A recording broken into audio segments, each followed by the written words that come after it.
एक बार एक किसान भगवान से बहुत ही नाराज हो गया। किसान बहुत मेहनती था, बहुत मेहनत से वह खेतों में अनाज उगाता, उसकी देखभाल करता, पर अक्सर उसकी फसल खराब हो जाती। कभी सूखा पड़ जाता तो कभी बाढ़ आ जाती और कभी तेज धूप, कभी आंधी, कोई न कोई कारण बन ही जाता कि उसकी फसल खराब हो जाती।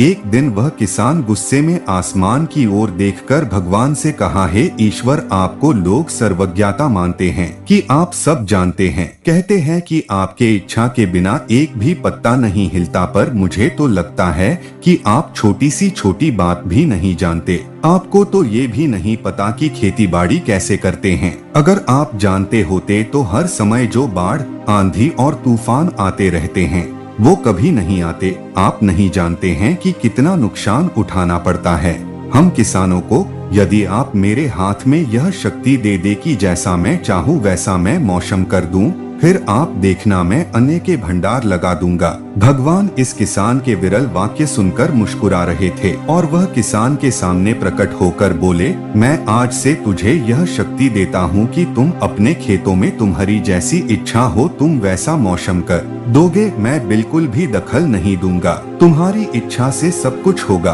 किसान बहुत खुश हो गया। किसान ने गेहूं की फसल अपनी खेतों में बोई। जब उसे लगा कि खेतों को धूप चाहिए तो खेतों को धूप मिले, जब पानी बरसना चाहिए तभी पानी बरसे, और आंधी, तूफान, बाढ़ कुछ भी उसने अपने खेतों पर आने नहीं दिया।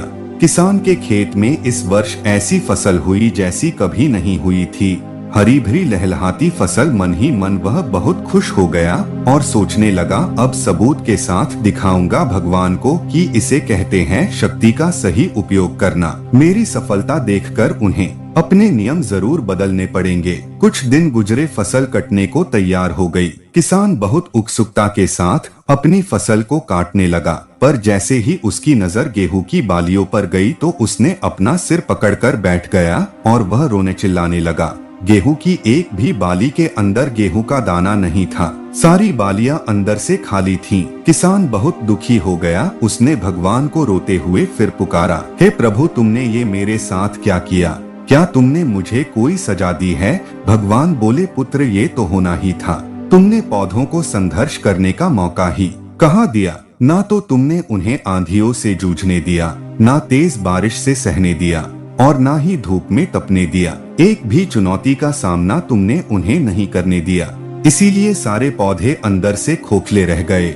जब आंधी, तूफान, तेज बारिश और धूप पड़ती है तभी ये पौधे अपने अस्तित्व को बचाने के लिए संघर्ष करते हैं, और इसी संघर्ष से एक बल पैदा होता है जिसमें शक्ति होती है, ऊर्जा होती है, और यही ऊर्जा पूर्ति तेरे गेहूं के दानों की तरह ही है जो नहीं फूटी। तूने उन्हें कठिन परिस्थितियों से गुजरने ही नहीं दिया जहां उनके अस्तित्व का जन्म होता। सारी बालियां इसीलिए खाली हैं। इसमें एक भी गेहूं का दाना इसलिए नहीं है क्योंकि तुमने अपने पौधों को संघर्ष कराया ही नहीं।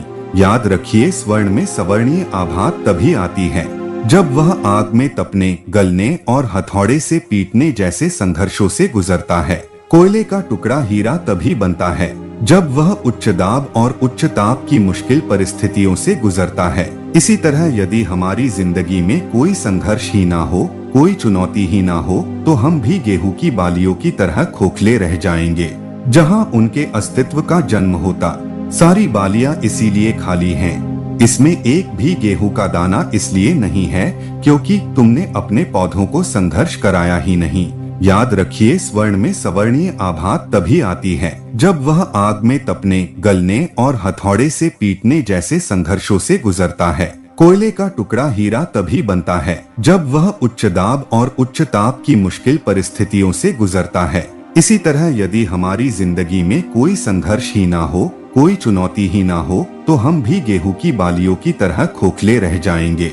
विपरीत परिस्थितियाँ, चुनौतियाँ, समस्याएं हमें और अधिक निखारती है। यदि जीवन में कठिन परिस्थितियां और चुनौतियां आए तो घबराना मत, बल्कि सामना करना। विश्वास करना कि आप और अधिक निखर जाओगे और अधिक मजबूत बन जाओगे।